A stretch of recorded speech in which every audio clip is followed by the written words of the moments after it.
My vegetables are cooking. And once again, celery, onions, carrots, mushrooms, and a little bit of peppers. I added my chicken broth. I finally got that chicken broth, cream and mushroom, and cream and chicken. A little bit of butter, chicken boiling. Last thing to be finished and complete. And we got them good old noodles just simmering. I didn't want to overcook them, so got that banging. So I'm gonna let my veggies get their little gang going. For all you veggies.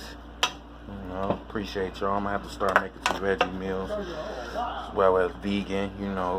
All foods, no matter what it is, whether it's without meat or not, are delicious.